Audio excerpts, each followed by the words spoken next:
வணக்கம். நான் உங்க Aishwarya. Indian polity chapter wise discussion through Laxmikanth textbook 6th edition பார்த்துட்டு இருக்கோம். இன்னைக்கு ஃபண்டமெண்டல் ரைட்ஸ் சம்பந்தமா மோஸ்ட் இம்பார்ட்டன்ட் லெசன் டிஸ்கஸ் பண்ண போறோம். So let's get started.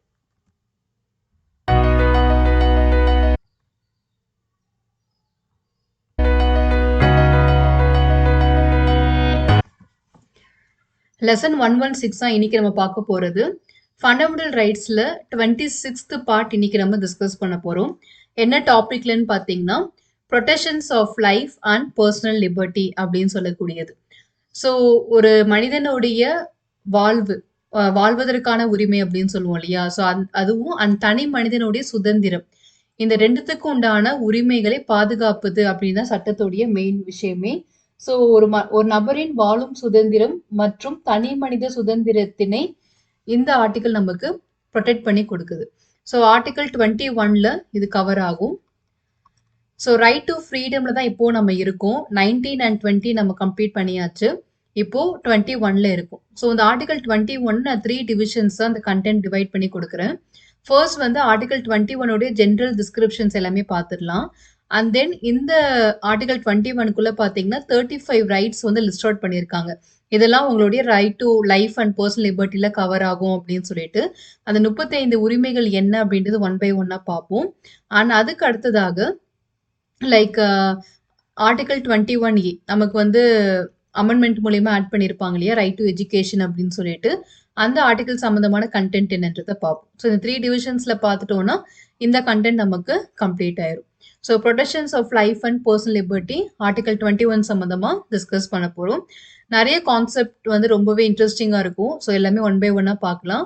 இதுக்கு முன்னாடி பார்த்த மாதிரி whenever we need a case study to discuss அதுவும் நான் இங்க டிஸ்கஸ் பண்றேன். அதுக்குண்டான விஷயங்கள்லாம் கம்பைன் பண்ணி பார்க்கும்போது you will be getting better clarity on this topic. So நம்ம பேசிக்கா நம்மளோட இன்ட்ரோடக்ஷன்ல இருந்து ஆரம்பிச்சிருவோம்.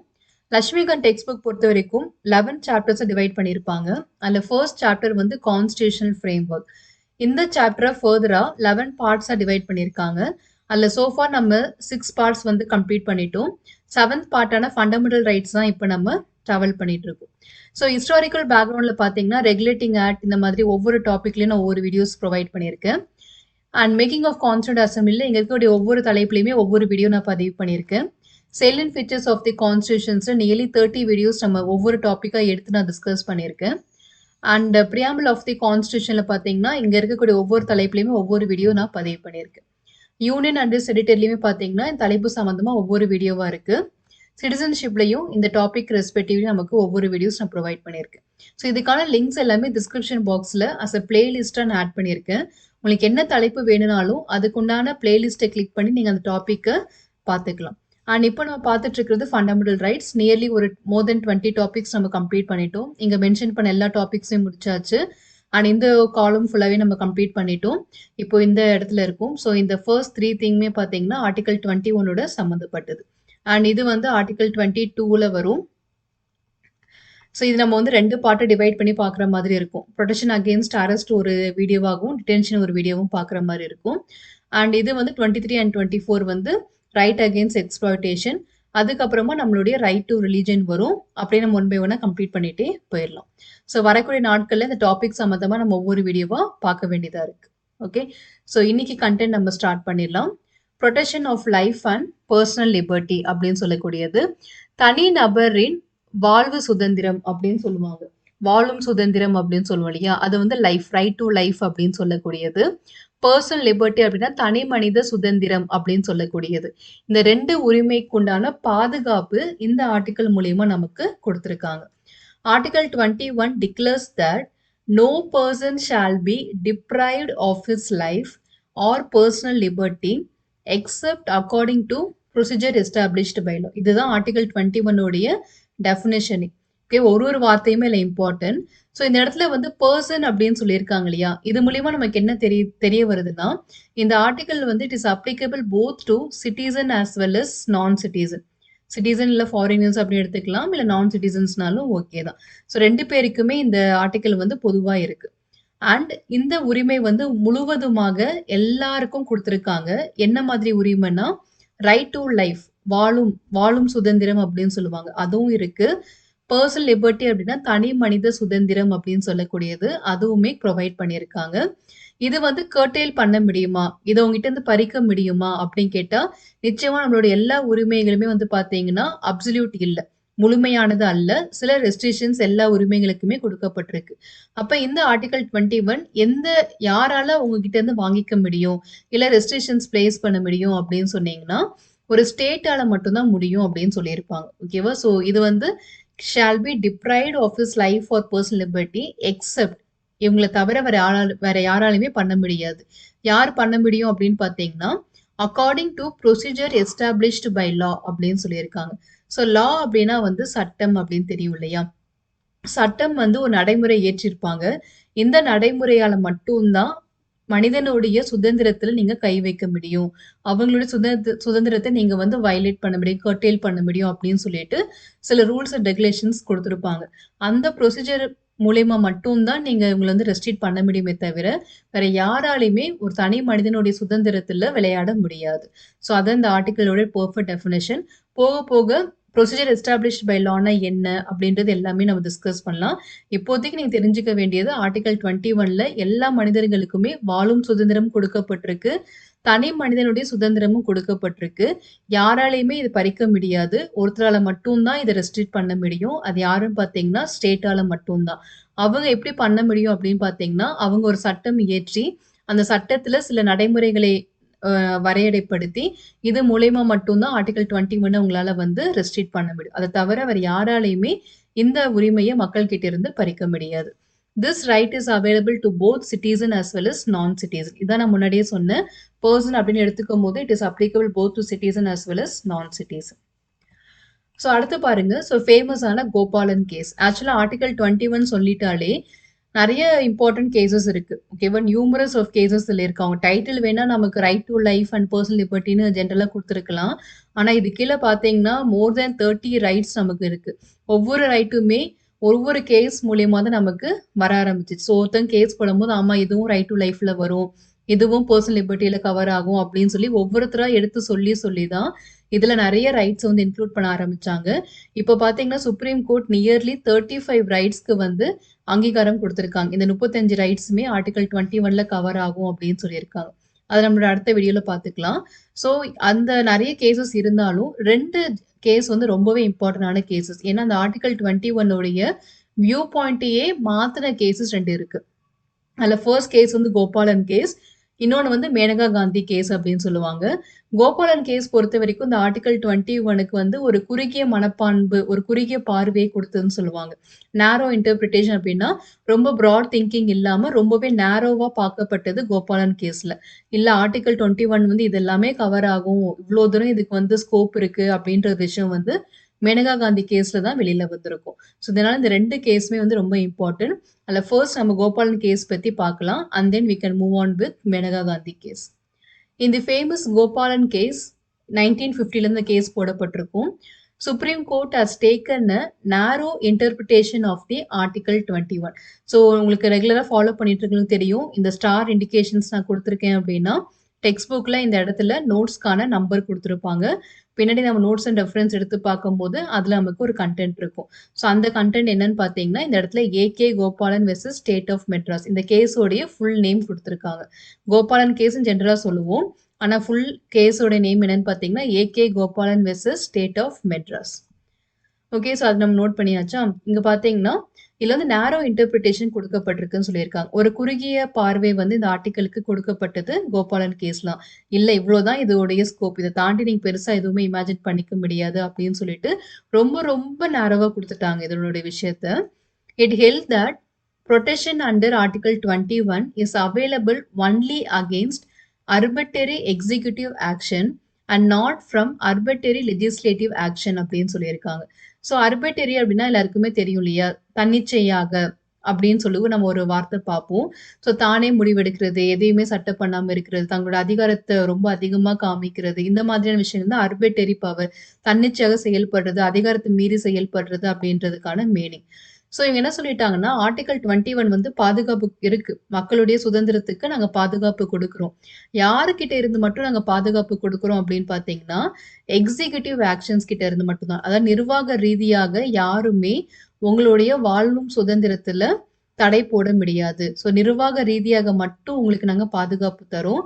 ஆனா, அதாவது அரசு சம்பந்தமா நாங்க பாதுகாப்பு தர மாட்டோம். லெஜிஸ்லேட்டிவ் அப்டின்னா, அரசு சம்பந்தமா. ஒரு கவர்ன்மெண்ட் இருக்காங்க அப்டின்னா, அவங்க கிட்ட இருந்து ஆர்டிகிள் 21க்கு எங்களால ஃபுல் புரொடெக்ஷன்ஸ் குடுக்க முடியாது.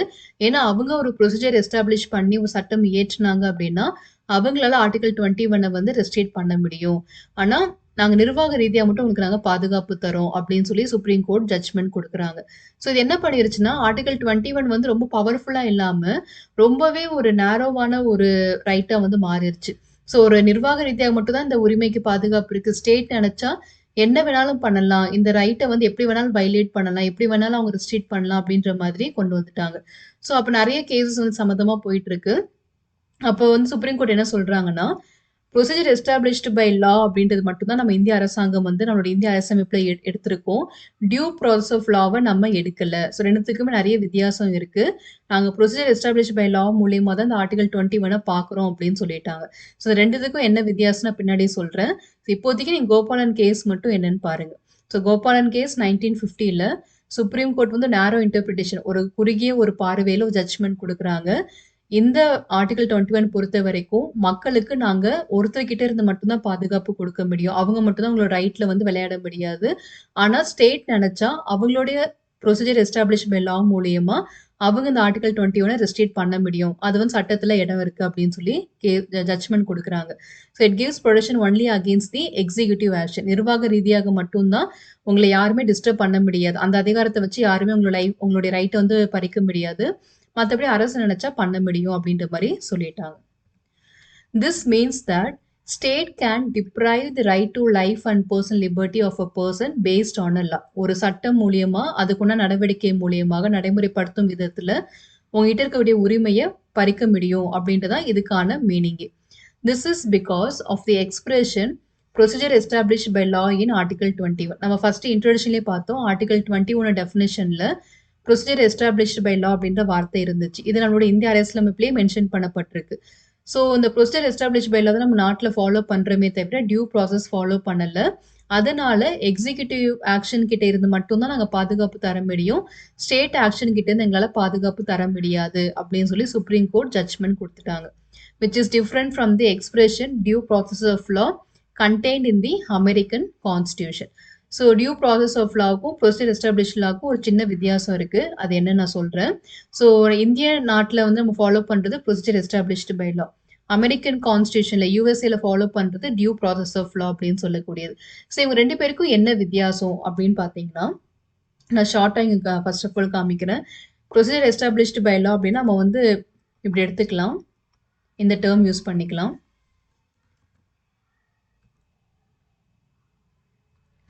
ஸோ இதை பொறுத்த வரைக்கும் ஒரு ஸ்டேட்டால ஒரு அரசாங்கம் இருக்காங்க அப்படின்னா ஒரு ப்ரொசீஜர் லாவை கிரியேட் பண்ணி அந்த லா மூலயமா அவங்க ரெஸ்ட்ரிக்ஷன்ஸ் வந்து கொண்டு வர முடியும். ஓகேங்களா? இது வந்து procedure established by law. It is not subjected to principle of natural justice. இந்த ரெண்டுத்துக்கும் இருக்கிற மெயின் வித்தியாசமே அதுதான். ப்ரொசீஜர் எஸ்டாப்ளிஷ்டு பை லா வந்து நாட் சப்ஜெக்டட் டு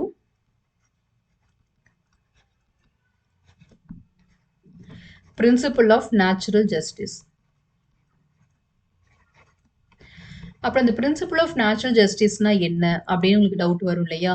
ஸோ அதுனா என்ன அர்த்தம்னா, நீங்க எந்த ஒரு சட்டத்தை இயற்றும் போதும் சரி, அது நியாயமா இருக்கா, ஜஸ்டா இருக்கா, ஃபேரா இருக்கா, ரீசனபிளா இருக்கா, அது இப்போதைக்கு உங்களுக்கு தேவைப்படுதா அப்படின்றது எல்லாத்துலயுமே யோசிச்சு, தேவை இருந்தா மட்டுமே நீங்க அத கொண்டு வரணும். எல்லா விதமான கிராஸ் செக்குமே பண்ணி, அது நியாயமானதாக இருக்கு. அதுக்கு கம்பல்சரி நாங்க அதுக்கான ஒரு அங்கீகாரத்த குடுக்குறோம் அப்படின்னு தெரிய வந்ததுக்கு அப்புறம் தான், அந்த லாவ நீங்க நடைமுறைப்படுத்தணும். அதுக்கு பேரு வந்து procedure principle of natural justice அப்படின்னு சொல்லக்கூடியது. ஆனா, இந்த ப்ரொசீஜர் எஸ்டாப்ளிஷ்ட் பை லா இருக்கு இல்லையா? இதுல இவங்க சட்டம் இயற்றுறாங்க இல்லையா? அந்த இயற்றக்கூடிய சட்டத்துல அது நியாயமா இருக்கா, ஃபேரா இருக்கா, ரீசனபிளா இருக்கான்ற எந்த கிராஸ் செக்குக்கும் அவங்க போக மாட்டாங்க. அந்த நேரத்துக்கு அந்த சட்டம் தேவைப்படுது. அத நாங்க இயற்றி நடைமுறைப்படுத்திட்டோம். அவ்வளோதான் அப்படின்ற மாரி போயிருவாங்க. இதுதான் ப்ரொசீஜர் எஸ்டாப்ளிஷ்ட் பை லா. இந்திய அரசியலமைப்புல இதுதான் நம்ம பண்ணிட்டு இருக்கோம். டியூ ப்ராசஸ் ஆஃப் லாக்கு நம்ம டிபிஎல் அப்படின்னு வச்சுக்கலாம். இது யுஎஸ்ஏல ஃபாலோ பண்ணிட்டு இருக்காங்க. இது என்னன்னா it is subjected to principle of natural justice. So அந்த நாட்டில் எந்த ஒரு சட்டத்தை இயற்றும் போதும் சரி அவங்க என்ன பண்ணுவாங்கன்னா பிரின்சிபல் ஆஃப் நேச்சுரல் ஜஸ்டிஸ் கீழே போய் ஸ்க்ரீன் பண்ணி அந்த லா வந்து நியாயமானதாக இருக்கா, அது ரீசனபிளா இருக்கா அப்படின்ற கிராஸ் செக்லாம் பண்ணதுக்கு அப்புறம் தான் அதை நடைமுறைப்படுத்துவாங்க. ஸோ ஒரு ஸ்க்ரீனிங் டெஸ்ட்குள்ள போயிட்டு வரும்னு வச்சுக்கலாமே. ஸோ அங்க லா கிரியேட் பண்ணிட்டாங்க. அதுக்கப்புறமா ஸ்க்ரீனிங் டெஸ்ட்குள்ள போகும். அந்த ஸ்க்ரீன் என்னன்னு பார்த்தீங்கன்னா பிரின்சிபல் ஆஃப் நேச்சுரல் ஜஸ்டிஸ். அதுல உள்ள போயிட்டு வெளியில வரும்போது அந்த லா ஜஸ்ட் ஃபேர் ரீசனபிளா இருந்தா மட்டும்தான் அது வந்து நடைமுறைப்படுத்துறதுக்கு அங்கீகரிக்க முடியும். அப்படி அது இல்லைன்னு தெரிய வந்துருச்சுன்னா அங்கேயே அது டெட் ஆயிரும். ஆனா நம்ம நாட்டுல வந்து ஒரு சட்டம் இயற்றுறாங்க அப்படின்னா அந்த சட்டத்துக்கு இந்த மாதிரி கிராஸ் செக் பண்ணாம அவங்க நேரடியாவே நடைமுறைப்படுத்திடுவாங்க. ஸோ இதான் நமக்கு பிஎலுக்கும் டிபிஎலுக்கும் இருக்கக்கூடிய வித்தியாசம். கோபாலன் கேஸ் என்ன சொல்லிட்டாங்கன்னா நம்மளுடைய ப்ரொசீஜர் எஸ்டாப்ளிஷ் பை லாவும் யூஎஸ்ஏவோட டியூ ப்ராசஸ் ஆஃப் லாவும் வெவ்வேறா இருக்கக்கூடியது, ரெண்டுமே டிஃப்ரெண்ட். நீங்க ரெண்டுத்தையுமே ஒன்றும் சேர்க்காதீங்க. அதனால நம்மளுடைய நாட்டுல நாங்க எக்ஸிகியூட்டிவ் ஆக்ஷன் கிட்ட இருந்து மட்டும் தான் பாதுகாப்பு தருவோம், ஸ்டேட் ஆக்ஷன் கிட்ட இருந்து நாங்க பாதுகாப்பு தர மாட்டோம் அப்படின்னு சொல்லிட்டு டிக்ளேர் பண்றாங்க. ஸோ இதுதான் வந்து ஒரு நேரோ மைண்ட் செட் அப்படின்னு சொல்லக்கூடியது. ஸோ ஃபர்ஸ்ட் ஆஃப் ஆல் இது என்ன டிஃபரன்ஸ், ரெண்டுத்துக்கும் என்ன வித்தியாசம்ன்றது மட்டும் பார்த்துக்கோங்க. Hence, the validity of a law that is prescribed procedure cannot be questioned on the ground that the law is unreasonable, unfair or unjust. இதுதான் அங்க இருக்கக்கூடிய விஷயமே. ஒரு சட்டம் இயற்றி அதை நடைமுறைப்படுத்திட்டாங்க. ஒருவேளை அந்த லா வந்து நமக்கு ரீசனபிளா இல்ல, அன்ஃபேரா இருக்கு, அன்ஜஸ்டா இருக்கு அப்படின்னா நம்ம எங்கேயுமே போய் கொஸ்டின் பண்ணவே முடியாது. ஏன்னா நமக்கு ப்ரொசீஜர் எஸ்டாப்ளிஷ் பை லால பிரின்சிபல் ஆஃப் நேச்சுரல் ஜஸ்டிஸை நீங்க வந்து ஸ்கிரீன் பண்ணணும் அப்படின்னு ஒரு விஷயத்தையே இல்லாத ஒரு விஷயம். அதை பண்ணணுன்ற அவசியம் இல்லை. அப்படி இருக்கும்போது அது அன்ஃபேரா இருக்குன்னு சொல்லி நம்ம கொஸ்டின் பண்ணவே முடியாது. ஸோ அந்த ஒரு வீக்னஸ் வந்து ப்ரொசீஜர் எஸ்டாப்ளிஷ் பை லாக்கு இருக்கு. Secondly, the Supreme Court held that personal liberty means only liberty relating to a person or body of the individual அப்படின்னு சொல்லிட்டாங்க. இந்த எல்லா ஜட்ஜ்மெண்ட்டுமே கோபாலன் கேஸ்ல கொடுத்தது. ஆனா பின்னாடி இது எல்லாத்தையும் அப்படியே மாத்திடுவாங்க மேனகா காந்தி கேஸ்ல. அதனால ஃபர்ஸ்ட் நம்ம கோபாலன் கேஸோட ஜட்ஜ்மெண்ட் மட்டும் பார்க்கலாம். ஸோ கோபாலன் கேஸ்ல சொல்லியிருக்காங்க, ஒரு ஸ்டேட் கொண்டு வரக்கூடிய சட்டத்தை நீங்க கொஸ்டின் பண்ண முடியாது, அது நியாயமா இல்ல, அது நாங்க வந்து கேள்வி கேட்கிறோன்ற மாதிரி கொஸ்டின் பண்ண முடியாது. அண்ட் மோர் ஓவர் இந்த இடத்துல பர்சனல் லிபர்ட்டி, தனி மனித சுதந்திரம் அப்படின்னு சொல்லியிருக்காங்க இல்லையா, அந்த சுதந்திரம் அப்படின்றது உடல் ரீதியான சுதந்திரம் மட்டுமே தவிர வேற எதுவுமே இல்லைன்னு சொல்லிட்டாங்க. அதாவது அவுட்டர் பாடி இருக்கு இல்லையா, ஒரு மனிதன் நம்ம வந்து ரொம்ப கை கால்லாம் வந்து விலங்கு போட்டு வைக்கிறது, ஒரு ரெஸ்ட்ரிக்ட் பண்ணி வைக்கிறது, இந்த மாதிரிலாம் இல்லாம அந்த மனிதனை சுதந்திரமா செயல்பட விடுறது. இதுக்கு பேர் தான் பர்சனல் லிபர்ட்டியே தவிர இதை தாண்டி இங்க பெருசா வந்து எதுவுமே இமேஜின் பண்ணிடாதீங்க அப்படின்னு சொல்லிட்டாங்க. அதாவது வெளியில இருக்கக்கூடிய சுதந்திரம் மட்டும்தான், நமக்கு தெரியக்கூடிய சுதந்திரம் மட்டும்தான் சுதந்திரம், உடல் ரீதியான சுதந்திரம் மட்டும்தான் கொடுத்துருக்குமே தவிர வேற எதுவுமே இதுல இல்லைன்னு சொல்லிட்டாங்க. ஆனா ஒரு மனிதனுடைய சுதந்திரம், தனி மனித சுதந்திரம் அப்படின்னா உடல் ரீதியான சுதந்திரம் மட்டும் இல்லை. அந்த மனிதன் தனியா எங்க வேணாலும் போகலாம், லைக் மூவ்மெண்ட் பண்ணலாம், அது மட்டுமே இல்லை. அதை தாண்டி நிறைய விஷயங்கள் இருக்கு. ஒரு மனிதன் வந்து ஒரு மரியாதை கூட இருக்கிறது, அண்ட் நினைச்ச விஷயத்த செய்யறது, ஒரு தனிமையில இருக்கிறது, இந்த மாதிரி நிறைய விஷயங்கள் வந்து பர்சனல் லிபர்ட்டில கவர் ஆகும். ஆனா இது எல்லாமே அவங்க அப்போ வந்து ஒத்துக்கல. வெறும் person or body of individual மட்டும் தான் நாங்க பர்சனல் லிபர்ட்டில பாக்குறோம், வேற எதுவுமே இதுல இன்க்ளூட் ஆகாதுன்னு சொல்லி கோபாலன் கேஸ்ல ஜட்ஜ்மெண்ட் கொடுக்குறாங்க. ஸோ இதனால தான் இந்த கேஸோட ஜட்ஜ்மெண்ட் ரொம்பவே நேரோவா பார்க்கப்பட்டது. ஏன் இந்த ஆர்டிகல் 21 இந்த அளவுக்கு வந்து வீக்கா மாத்திட்டீங்க, இந்த ரைட்டுக்கு வந்து ஒரு இம்பார்ட்டன்ஸே இல்லாம போயிருச்சுன்ற மாதிரி கொண்டு வந்தாங்க. பட் இது எல்லாத்தையுமே சுப்ரீம் கோர்ட் பின்னாடி அவங்களே ரிவைஸ் பண்ணிட்டாங்க. அது பண்ண கேஸ் தான் Maneka Gandhi case. But in Maneka Gandhi case ஆக்சுவலா அவங்களோட பேர் வந்து ஃபுல் நேம் வந்து பாத்தீங்கன்னா Maneka Gandhi versus Union of India 1978. ஷார்ட்டா வந்து மேனகா கேஸ் அப்படின்னு சொல்லுவாங்க. ஸோ இந்த கேஸ்ல ஆக்சுவலா வந்து ஒரு ஸ்டோரி சொல்ல மறந்துட்டேன். இந்த கோபாலன் கேஸ்க்கும் மேனகா காந்தி கேஸ்க்கும். கோபாலன் கேஸ் வந்து ஏன் இந்த விஷயங்கள்லாம் வந்துச்சு அப்படின்னு சொல்லி பாத்தீங்கன்னா அந்த ஸ்டோரி நான் சொல்லிடுறேன். ஸோ கோபாலன் கேஸ் வந்து இந்த ஒரு கேஸ் வருதுன்னா கண்டிப்பா ஏதோ பிரச்சனை நடந்திருக்கும் இல்லையா, நடந்தாதான் அந்த கேஸ் கொண்டு வருவாங்க, அதுக்கப்புறமா தீர்ப்பு கொடுப்பாங்க. ஸோ கோபாலன் கேஸ் ஏன் வந்துச்சு அப்படின்னு பார்க்கும்போது இனிஷியலா வந்து ஒரு கம்யூனிஸ்ட் பர்சனை வந்து அரெஸ்ட் பண்றாங்க, பிரிவென்டிவ் டிடென்ஷன் அரெஸ்ட் பண்றாங்க. அந்த மனிதன் தப்பே பண்ணல. ஆனா சில நேரங்களில் வந்து கலவரம் வராம இருக்கிறதுக்காக முன்கூட்டியே அட்வான்ஸா அரெஸ்ட் பண்ணி வைப்பாங்க இல்லையா, அந்த தடுப்பு காவல் அப்படின்னு சொல்லுவோம். அது ஆர்டிகல் 22ல கவர் ஆகும். நம்ம இதுக்கு அப்புறமா தான் பார்க்க போறோம். தடுப்பு காவல்ல ஒரு கம்யூனிஸ்ட் பர்சன் அரெஸ்ட் பண்ணி வைக்கிறாங்க. ஸோ அவரை அரெஸ்ட் பண்ணி என்ன பண்ணிட்டாங்கன்னா ஒரு சிறையில வந்து வச்சிருக்காங்க. அவர் கேஸ்லாம் ஃபைல் பண்ணல. ஒரு 1 மாதமோ, இல்ல 1 வாரமோ நீங்க வந்து இங்க இருக்கணும். பிரச்சனைலாம் முடிஞ்சதுக்கப்புறம் நாங்க வெளில விடுவோம் உங்கள அப்படின்ற மாரி அரெஸ்ட் பண்ணி வைக்கிறாங்க. ஸோ இப்படி இருக்கும்போது அவர் என்ன பண்றாருன்னா, என்னுடைய இந்த அரெஸ்ட் மூலியமா என்னுடைய ஃப்ரீடம் ஆஃப் மூவ்மெண்ட் வந்து வயலேட் ஆகுது. ஆர்டிகிள் 21ல பெர்சனல் லிபர்ட்டில சுதந்திரம் எனக்கு இருக்கு. மூவ்மெண்ட்டுக்கான ஒரு நகர்தலுக்கான சுதந்திரம் எனக்கு இருக்கு. அப்படி இருக்கும்போது, என்னுடைய உரிமைய நீங்க எப்படி வயலேட் பண்ணலாம் அப்படின்னு சொல்லி ஒரு கேஸ் ஃபைல் பண்றாரு. அப்போ அந்த கேஸ் சம்மந்தமா வந்தது தான் இந்த கோபாலன் கேஸ். ஸோ கோபாலன் கேஸ்ல தான் இந்த கேஸ் இப்படி ஃபைல் பண்றாங்க. அப்பதான் சுப்ரீம் கோர்ட் இப்ப நம்ம பார்த்த பார்த்த எல்லா ஜட்ஜ்மென்ட்டுமே குடுக்குறாங்க. அப்ப சுப்ரீம் கோர்ட் சொன்ன விஷயம் என்னன்னா, ஒரு மனிதன வந்து நீங்க இந்த relating to person or body of individual அப்படின்னு சொல்லியிருக்காங்கல்ல. இது என்னன்னா, பெர்சனல் லிபர்ட்டினா என்ன அர்த்தம்னா, ஒரு மனிதன வந்து நீங்க ஒரு ஹேண்ட் கஃப் சொல்லுவாங்க இல்லையா? கை விலங்கு போட்டு வைக்கிறது தப்பு. ஒரு பிரிசன்க்குள்ள வைக்கிறது தப்பு. ஒரு ரூம்க்குள்ள அடைச்சு போடுறது தப்பு. இதெல்லாம் நீங்க பண்ணீங்கன்னா, அந்த மனிதனுடைய ஃப்ரீடம் ஆஃப் மூவ்மெண்ட்ட நீங்க வயலேட் பண்றீங்கன்னு அர்த்தம். அதனால இந்த கேஸ்ல நீங்க அந்த மனிதனுடைய மூவ்மெண்ட்ட நீங்க வயலேட் பண்ணியிருக்கீங்க. ஸோ, அதனால இது வந்து பிரிவென்டிவ் டிடென்ஷன் வந்து செல்லும் அப்படின்ற மாரி கொண்டு வந்துடுறாங்க. ஸோ இதுக்காக அவ குடுத்த ஜட்ஜ்மெண்ட் தான் ஃபார் நம்ம பார்த்தது. ஆனா இதுவே வந்து மேனகா காந்தி கேஸ்ல வந்து பார்த்தீங்கன்னா, அப்படியே வேற விதமா இருக்கும். அது நம்ம இப்ப என்னன்னு பார்க்கலாம். இவங்க வந்து வெளிநாட்டுக்கு போகக்கூடாதுன்னு சொல்லிட்டு, இவங்களுடைய பாஸ்போர்ட்ட வந்து வாங்கிருவாங்க. ஓகேங்களா? State action. ஸ்டேட் அத்தாரிட்டீஸ் இருக்காங்க இல்லையா? அதாவது அரசாங்கம் வந்து இவங்க வெளிநாடுக்கு போகக்கூடாதுன்னு சொல்லி இவங்களுடைய பாஸ்போர்ட்ட வாங்கிருவாங்க. ஸோ, அதனால இவங்களால எங்கேயுமே போக முடியாது. இவங்க என்ன சொல்றாங்கன்னா, ஃப்ரீடம் ஆஃப் மூவ்மெண்ட் அப்படின்றது என்னுடைய உரிமை. அது என்னுடைய உரிமைய நீங்க எப்படி வந்து தடுக்கலாம் அப்படின்னு சொல்லி இவங்க கேஸ் ஃபைல் பண்றாங்க. அப்பதான் இந்த வெளிநாட்டுக்கு போறது கூட ரைட் டூ லைஃப்ல இன்க்ளூட் ஆகும் அப்படின்னு சொல்லி சுப்ரீம் கோர்ட் தீர்ப்பு குடுத்து, இதுக்கு முன்னாடி கோபாலன் கேஸ்ல குடுத்த எல்லா ஜட்ஜ்மெண்ட்டுமே அவங்க ரிவைஸ் பண்றாங்க. ஸோ ஒரு குறுகிய மனப்பான்மையோட பார்த்த இந்த ஆர்டிகிள் 21 இப்போ ரொம்ப பிராட் மைண்டடா பார்க்குறாங்க. ஸோ இந்த ரைட் டூ லைஃப்குள்ள என்னென்ன ரைட்ஸ்லாம் இன்க்ளூட் ஆகும் அப்படின்றது கிளியராவே இங்க டிஸ்கஸ் பண்றாங்க. So but in Maneka Gandhi case, the Supreme Court overruled its judgment in the Gopalan case by taking a wider interpretation of the Article 21 அப்படின்றது. Therefore, it ruled that right to life and personal liberty of a person can be deprived by a law provided the procedure established by law is reasonable, fair and just அப்படின்னு சொல்லிட்டாங்க. So Gopalan case என்ன சொன்னாங்க? இதே விஷயம் தான். ஆனா அது வந்து natural justice, principle of natural ஜஸ்டிஸ்க்குள்ள ஸ்கிரீன் ஆகணும். அத வந்து டெஸ்ட் பண்ணணுன்ற அவசியம் இல்ல. அது அன்ரீசனபிளா இருந்தாலும் ஓகே, அன்ஃபேரா இருந்தாலும் ஓகே, அன்ஜஸ்ட்டா இருந்தாலும் ஓகே. ஒரு சட்டம் நடைமுறைப்படுத்திட்டாங்கன்னா அது வந்துரும் அப்படின்னு சொல்லிட்டாங்க. ஆனா இங்க என்ன சொன்னாங்கன்னா, நீங்க அதே ப்ரொசீஜர் எஸ்டாப்ளிஷ் பை லாவ கொண்டு வாங்க. ஆனா கொண்டு வந்ததுக்கு அப்புறமா அது ரீசனபிளா இருக்கா, ஃபேரா இருக்கா, ஜஸ்ட்டா இருக்கான்றத ஸ்கிரீன் பண்ணிட்டு தான் நீங்க நடைமுறைப்படுத்தணும் அப்படின்னு சொல்லிட்டு கொண்டு வராங்க. இது மூலியமா அவங்க சொல்ல வரக்கூடிய விஷயம் என்னன்னா, ப்ரொசீஜர் எஸ்டாப்ளிஷ்டு பை லாவும், டியூ ப்ராசஸ் லா அப்படின்னு சொல்லக்கூடிய யுஎஸ்ஏ கான்செப்டும் 2மே சேம் தான். 2மே வேற வேற இல்ல அப்படின்றத கிளியரா டிஃபைன் பண்ணிட்டாங்க. ஆனா முன்னாடி கோபாலன் கேஸ்ல 2மே வேற வேறன்னு சொன்னாங்க இல்லையா? இங்க வந்து 2மே சேம் அப்படின்னு டிக்ளேர் பண்ணிட்டாங்க. ஸோ மேனகா காந்தி கேஸ் 1978ல வைடர் இன்டர்பிரிட்டேஷன். அதுக்குள்ள வரக்கூடிய விஷயங்கள்லாம் என்னன்றத பார்த்துக்கோங்க. In other words, it has introduced the American expression due process of law. In effect, the protection under Article 21 should be available not only against arbitrary executive action, but also against arbitrary legislative action too. அதாவது நிர்வாக ரீதியாக மட்டும் உங்களுக்கு நாங்க பாதுகாப்பு தராம, அரசும் தங்களுடைய அதிகாரத்த தன்னிச்சையாக செயல்படுறதுல இருந்து நான் உங்களுக்கு பாதுகாப்பு தரோம்.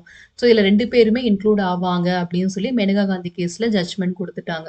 ஸோ இது மூலியமா நமக்கு தெரிய வரக்கூடிய விஷயம் வந்து ஒரு வைடான ஒரு இன்டர்பிரிட்டேஷன் வந்து மேனகா காந்தி கேஸ்ல நமக்கு கிடைச்சிருக்கு. Further, the court held that right to life as embodied in Article 21 is not merely confined to animal existence or survival, but it includes within its ambit the right to live with human dignity and all those aspects of life which go to make a man's life meaningful, complete and worth living அப்படின்னு சொல்லியிருக்காங்க. So Gopalan case என்ன சொன்னாங்க? Personal liberty அப்படின்ற வார்த்தையை நாங்கள் எப்படி பார்க்குறோம்னா, like ஒரு பாடி, ஒரு ஹியூமன் பாடி அந்த அளவு வெளி தோற்றத்த மட்டும் தான் நாங்க பார்க்குறோம். வெளியில பார்க்கும்போது நீங்க சுதந்திரமா இருக்கீங்களா? அது மட்டும் தான் பெர்சனல் லிபர்ட்டில கவர் ஆகும் அப்படின்னு டிக்ளேர் பண்ணி முடிச்சுட்டாங்க இல்லையா? ஆனா மேனகா காந்தி கேஸ் என்ன சொல்றாங்கன்னா, ஸோ பெர்சனல் லிபர்ட்டி அப்படின்றது ஒரு விலங்கு எப்படி சுதந்திரம் காட்டுல ஒரு விலங்கு இருக்கு, ஒரு ஃப்ரீயா இருக்கு அப்படின்னா, இல்ல சர்வைவ் ஆயிட்டு இருக்கு. நம்ம வந்து உயிர் பிழைச்சிருக்கோம். இந்த விஷயம் மட்டும் லிபர்ட்டி இல்ல, ஃப்ரீடம் இல்ல. அத தாண்டி ஒரு மனிதன் மரியாதையா வாழ்றாங்க. அவங்களுக்கு உண்டான எல்லா விதமான தேவைகளும் கிடைக்குது. லைவ்லிஹுட் கிடைக்குது. இது எல்லாமே சேர்ந்தது தான் ரைட் டூ லைஃப் அப்படின்னு சொல்லி, உள்ள இருக்கக்கூடிய எமோஷன்ஸ், டிக்னிட்டி எல்லாத்தையுமே உள்ள கொண்டு வந்து ரைட் டூ பெர்சனல் லிபர்ட்டில கவர் பண்றாங்க. ஸோ இதுக்கு முன்னாடி இருந்த அந்த தாட் இப்ப டோட்டலாவே நமக்கு இப்போ மாறி இதுல கவர் ஆகுது. ஸோ ஃபர்தர் கோர்ட் இந்த மாதிரி டிக்ளேர் பண்ணிடுறாங்க. ஸோ 2மே நமக்கு இப்போ கிளியரா புரிஞ்சிருக்கும். ஸோ ஃபைனலா வந்து பார்த்தீங்கன்னா, இந்த விஷயம் மட்டும் இல்லாம, ஸோ மேஜரா இந்த 2 கேஸும் ஹிஸ்டாரிக்கான கேஸஸ். கோபாலன் கேஸும், மேனகா காந்தி கேஸும். இது போக நெறைய கேஸ் வந்து ஒவ்வொரு டைமா ஃபைல் பண்ணிட்டே இருந்தாங்க. நம்ம பின்னாடி அடுத்து நம்ம ரைட் பார்ப்போம். 35 ரைட்ஸ் இன்க்ளூடட் இன் ஆர்டிகிள் 21 சொல்லி பார்ப்போம். அதில பார்க்கும்போது அந்த கேஸஸ் நான் டிஸ்கஸ் பண்றேன். ஸோ நியூமரஸ் கேஸ் அதுக்கப்புறமா வர ஆரம்பிச்சுச்சு. ஒவ்வொரு கேஸ்லயுமே ஒவ்வொரு விஷயத்திலயும் ஆட் பண்ணிட்டே வந்தாங்க. ஸோ ரைட் டூ லைஃப்ல இது கவர் ஆகும், கவர் ஆகும் அப்படின்னு கொண்டு வந்துட்டே இருந்தாங்க. ஸோ இப்ப பார்த்தீங்கன்னா, மோர் தென் 35 ரைட்ஸ் வந்து நம்மளுடைய ரைட் டூ லைஃப்ல இன்க்ளூட் ஆயிருக்கு. It also ruled that the expression personal liberty in Article 21 is of the widest amplitude and it covers a variety of rights that go to constitute the personal liberties of a man அப்படின்னு சொல்லியிருக்காங்க. So தனி மனிதனோட சுதந்திரத்தை முழுமையாகவே இது பண்ணுது. Supreme Court has reaffirmed its judgment in the Menenga case in the subsequent cases. So Maneka Gandhi கேஸில் என்ன judgement கொடுத்தாங்களோ அதுக்கப்புறமா வந்து நியூமரஸ் கேசஸ்லையுமே அதே ஜட்ஜ்மெண்ட் கொடுத்து எல்லாத்தையுமே உள்ள இன்க்ளூட் பண்ண ஆரம்பிச்சிட்டாங்க. ஸோ இதுதான் right to life and personal லிபர்ட்டிக்கெல்லாம் கவர் ஆகக்கூடிய விஷயங்கள். ஸோ இப்போ நம்ம பாயிண்ட்ஸ் ரிமெம்பரில் இன்னைக்கு பார்த்த கண்டென்ட் எல்லாத்தையுமே ரிவைஸ் பண்ணிக்கலாம். ஸோ மேபி கொஞ்சம் கன்ஃபியூஸ் ஆகிற மாதிரி இருக்கும். ப்ரொசீஜர் எஸ்டாப்ளிஷ்டு பை லாவும் டியூ ப்ராசஸ் ஆஃப் லாவும் என்ன அப்படின்னு சொல்லிட்டு. ஸோ சிம்பிளாக நீங்கள் ஞாபகம் வச்சுக்கோங்க. டியூ ப்ராசஸ் ஆஃப் லா அப்படின்னா என்ன அர்த்தம்னா, procedure established by law plus principle of natural justice. அதுதான் டியூ ப்ராசஸ் ஆஃப் லா. ஒரு சட்டத்தை கொண்டு வந்து நடைமுறைப்படுத்துறது வந்து ப்ரொசீஜர் எஸ்டாப்ளிஷ் பை லா. அது நல்லா இருக்கா, நல்லா இல்லையா, தேவையா இல்லையா, நியாயமா இருக்கா இல்லையா, எந்த விதமான வெரிஃபிகேஷனுக்குள்ளேயும் போகாம அந்த நேரத்துக்கு அந்த சட்டம் தேவைப்படுது. அதை நாங்க இயற்றி நடைமுறைப்படுத்திட்டோம் அப்படின்றதான் பிஇஎல் அப்படின்னு சொல்லக்கூடியது இந்தியாவில் ஃபாலோ பண்றது. டிபிஎல் யூஎஸ்ஏல ஃபாலோ பண்ணக்கூடியது. ஸோ அவங்க என்ன பண்றாங்கன்னா, தேவை எந்த தேவை வருதோ அதுக்கு ஏற்ற மாதிரி சட்டத்தை கொண்டு வராங்க. ஆனா அது நடைமுறைப்படுத்துறதுக்கு முன்னாடி அது நியாயமா இருக்கா இல்லையா, தேவையா இல்லையா அப்படின்ற அந்த பிரின்சிபல் ஆஃப் நேச்சுரல் ஜஸ்டிஸ் அப்படின்ற ஒரு விஷயத்துக்குள்ள போய் அதை ஸ்கிரீன் பண்ணதுக்கு அப்புறம் தான் நடைமுறைப்படுத்துறாங்க. ஸோ இதுதான் மேஜரா இந்த 2 பேருக்கும் இருக்கக்கூடிய வித்தியாசம். ஸோ இந்த ஒரு பாயிண்ட் நீங்க ஞாபகம் வச்சுட்டீங்க அப்படின்னாலே உங்களுக்கு கிளியரா இந்த கான்செப்ட் வந்து புரிஞ்சிடும். ஸோ நீங்க பார்த்த கண்டென்ட் நம்ம பார்ப்போம். ஸோ ஆர்டிகல் 21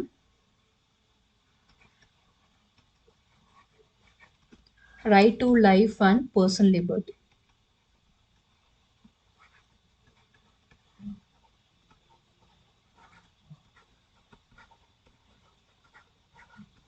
ஸோ இது வந்து ஆர்டிகல் 21ல கவர் ஆகக்கூடியது.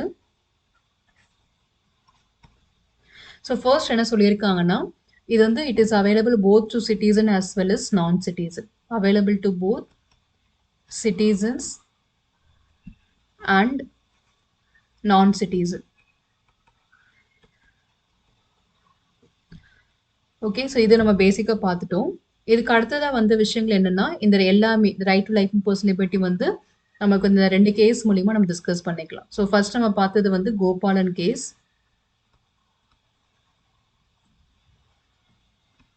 எந்த வருஷம் பார்த்தீங்கன்னா 1950ல வருது. அடுத்த கேஸ் வந்து பார்த்தீங்கன்னா மேனகா காந்தி கேஸ் 1978ல கொண்டு வராங்க. ஸோ இதை சொன்னது வந்து நமக்கு ஒரு கம்யூனிஸ்ட் பர்சனை அரெஸ்ட் பண்ணது மூலயமா அவர் சேலஞ்ச் பண்ணியிருப்பாரு. ப்ரிவென்டிவ் டிடென்ஷன் கீழே அரெஸ்ட் பண்ணது வந்து சரியா தப்பா அப்படின்ற மாதிரி கேட்டிருப்பாரு.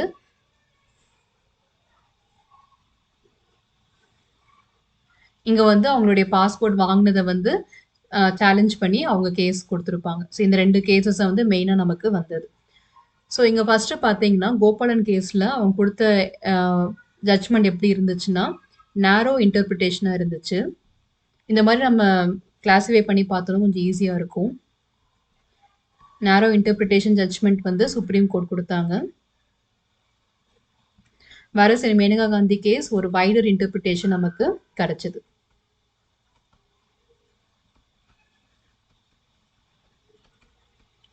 இவங்க வந்து protection against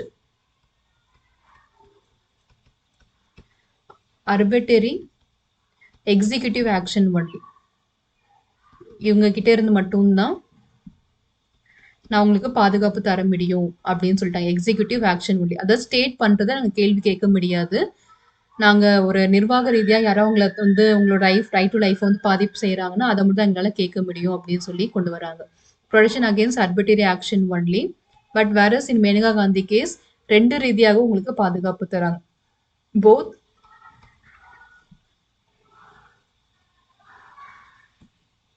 actually the executive,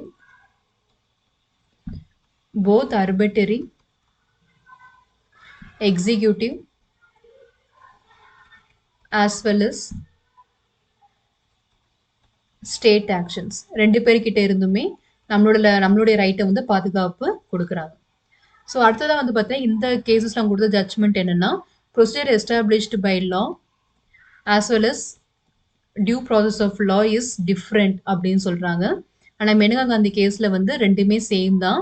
அதனால நீங்கள் பிரின்சிபல் ஆஃப் நேச்சுரல் ஜஸ்டிஸ் மூலயமா அதை வெரிஃபை பண்ணிட்டு தான் நீங்கள் நடைமுறைப்படுத்தணும் அப்படின்றத கொண்டு வந்துட்டாங்க.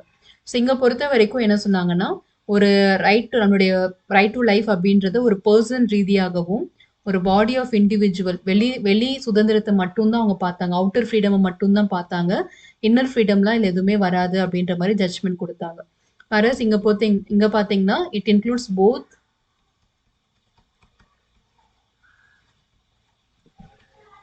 Outer and inner freedom. So வெளி தோட்டத்துல மட்டும் இல்லாம உள்ள இருக்கக்கூடிய டிக்னிட்டி அண்ட் லைஃப் எல்லாமே வந்து இன்னர் ஃப்ரீடமும் இதுல கவர் ஆகும் அப்படின்னு சொல்லிட்டு மேனகா காந்தி கேசஸ்ல வந்து ஜட்ஜ்மெண்ட் கொண்டு வராங்க. இதுதான் மேஜரா கோபாலன் கேசஸ்லயுமே மேனகா காந்தி கேஸ்லயும் கொண்டு வந்தது. அதுக்கப்புறம் வந்து நிறைய கேசஸுமே மேனகா காந்தி கேஸ் என்ன ஜட்ஜ்மெண்ட் கொடுத்தாங்களோ அதுவே கொண்டு வந்து இப்போ நமக்கு நியர்லி 35 ரைட்ஸ் வந்து இதுல இன்க்ளூட் ஆயிருக்கு. அந்த 35 ரைட்ஸ் என்னன்றது நம்ம அடுத்த வீடியோல பார்க்கலாம். ஸோ மெயினாக இந்த கண்டென்ட் இவ்வளோ தான். ஆர்டிகல் 21ல ஹிஸ்டாரிக்கான கேசஸ் இவங்க 2 பேரோட கேஸ். அதில் கோபாலன் கேஸோட ஜட்ஜ்மெண்ட்டை எப்படி அவங்க ரிவைஸ் பண்ணி மேனகா காந்தி கேஸில் கொடுத்தாங்க அப்படின்றதுக்கான விஷயங்கள் தான். ஸோ இன்னைக்கு நடைமுறையில் ஈவந்தோ நமக்கு ப்ரொசீஜர் எஸ்டாப்ளிஷ்டு பை லா அப்படின்றது ஆர்டிகல் 21ல மென்ஷன் பண்ணப்பட்டிருக்கு. டியூ ப்ராசஸ் ஆஃப் லான்னு எங்கேயுமே மென்ஷன் பண்ணப்படல. அது அமெண்ட்மெண்ட்டும் பண்ணல. ஆனால் சுப்ரீம் கோர்ட்டோட ஜட்ஜ்மெண்ட்ல ப்ரொசீஜர் எஸ்டாப்ளிஷ்டு பை லாவும் டியூ ப்ராசஸ் ஆஃப் லாவும் சேம் தான். அதனால நீங்கள் பிரின்சிபல் ஆஃப் நேச்சுரல் ஜஸ்டிஸை உள்ள எடுத்து ஒவ்வொரு சட்டத்தையுமே நடைமுறைப்படுத்தும் போது அது நியாயமா இருக்கா இல்லையான்றதை வெரிஃபை பண்ணிட்டு நடைமுறைப்படுத்துங்க அப்படின்றத ஜட்ஜ்மெண்ட்டாக கொடுத்துருக்காங்க. ஸோ இன்னைக்கு நம்ம ஃபாலோ பண்ணக்கூடியதுல 2 கான்செப்ட் நமக்கு இங்கே பெனிஃபிட் வந்துருச்சு. ஸோ இதான் நம்மளுடைய கண்டென்ட் இன்னைக்கு. ஸோ அடுத்த வீடியோ பார்த்தீங்கன்னா 35 rights included in article 21. So ஒவ்வொரு கேஸ் மூலிமா ஒவ்வொரு ரைட்டாக இன்க்ளூட் பண்ணி இன்னைக்கு நமக்கு ஒரு 35 ரைட் வந்து இதில் இருக்கு. ஸோ நம்ம தூங்குறது கூட பார்த்தீங்கன்னா நமக்கு ரைட்டாக வந்திருக்கு. Right to sleep is one of the right under article 21. So இந்த மாதிரி ரொம்ப இன்ட்ரெஸ்டிங்கான ரைட்ஸ் எல்லாமே இருக்கும். அது எல்லாமே நம்ம அடுத்த வீடியோவில் பார்க்கலாம். இந்த வீடியோ சம்மந்தமாக சந்தேகம் இருந்துச்சுன்னா கமெண்ட்ல தெரிவிங்க, நான் கிளாரிஃபை பண்ணுறேன்.